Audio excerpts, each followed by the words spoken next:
The legend himself, one half of the Jimmy Jam and Terry Lewis production duo, Grammy Award-winning multi-platinum. Jimmy Jam, you are out here looking fly as all get out. You were here at the Dodgers Foundation. What brought you out to support this foundation? Well, I got involved with the foundation a couple of years back when, because of the pandemic, they weren't able to do their normal, blue carpet and all that stuff. And I was involved with an organization called RW Quarantunes, and we did it virtually. Had all the players on, had music, had the whole thing, but we did it virtually on Zoom.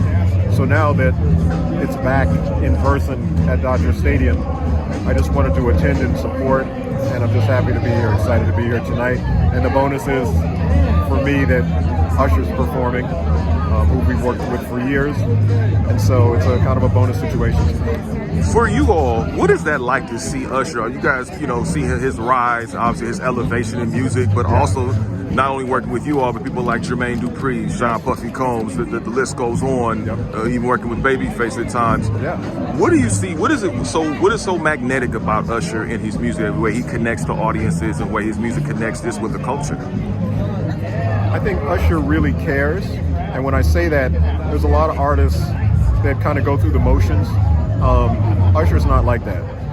He totally wants to be kind of perfect and elevated in everything that he does, from the lyrics to the music to the performances.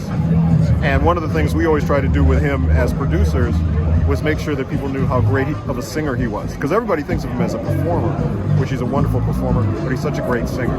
So whenever we worked with him, that was the thing we always concentrated on. And also, he's very inspiring. As a songwriter, I can tell you, certain artists really inspire great songs, for you to write great songs, and Usher's definitely one of those people. Lastly, you guys had an opportunity, to work with the legend himself in Prince.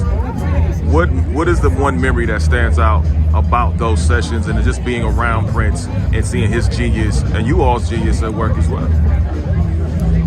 Prince is really interesting to me because I met Prince in junior high school. We went to school together, and we took a piano class together. And I remember we both already knew how to play. It was basically a way to get out of classes for an hour.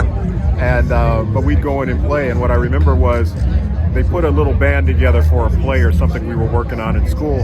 And I remember they asked me, "What do you want to play?" And I said, "I'll play drums." And Prince kind of looked at me like, "Drums? I thought you were a keyboard player." And then they said, "Prince, what do you want to play?" He said, "Guitar."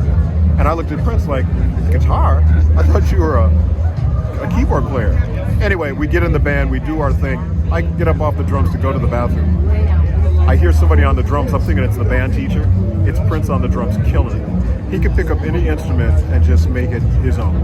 And it's the thing, and work ethic was the thing that he taught me the most. He outworked everybody. He'd rehearse the time for 6 hours. He'd rehearse the Revolution for 6 hours. He'd go to the studio all night. He'd walk into our rehearsal with a cassette, and it would have like 1999 on it or something. And he said, "I did this last night." There's never been anybody like him. I'm so blessed to have had the chance to know him and work with him and learn from him.